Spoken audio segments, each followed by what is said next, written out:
I'm Martha Cooper. I'm a documentary photographer.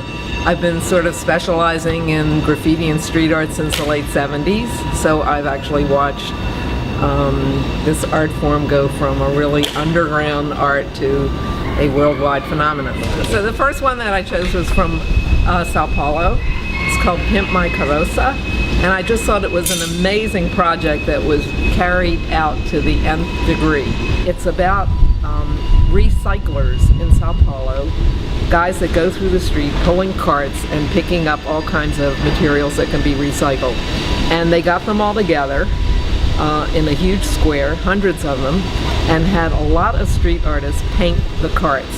They provided medical care, they gave them things like eyeglasses, they gave them new clothing, they gave them reflective vests, they gave them badges, and basically they turned them into, instead of an invisible class of people were looking down on, they gave them self-esteem.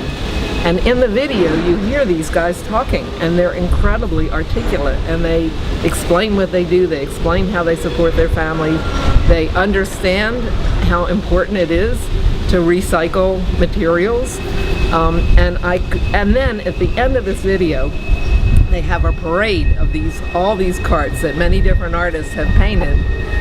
And instead of having the recyclers pulling the carts, they had the organizers of this event pull the carts, which I thought was an incredibly heartwarming ending. Really, it brought tears to my eyes.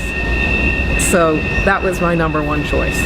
The second one that I really liked was XM's Urban Habitat project in New York City. And he built birdhouses and installed them in what he called forgotten spaces around the Lower East Side. So this is Manhattan.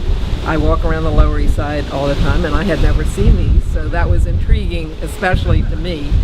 But what I really liked was that first he went and very minutely measured spaces, and every birdhouse was different, and each one was site-specific, and he, according to the video, down to the millimeter in order to fit it into particular spaces, and he had to make sure that there was no rain that would come into these birdhouses.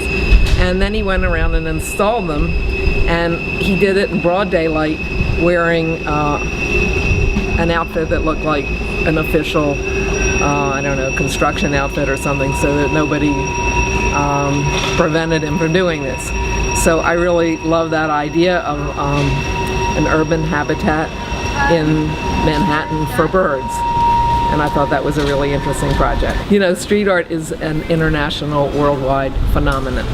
There's just no country that doesn't have some form of graffiti and street art. And so I think it's just great that everybody is documenting it and showing it, because it's a wonderful form of public art. It's accessible to everybody.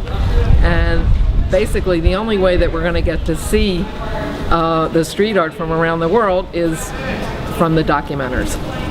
And that's what I do, and that's what hundreds of other photographers do, and that's very exciting to me.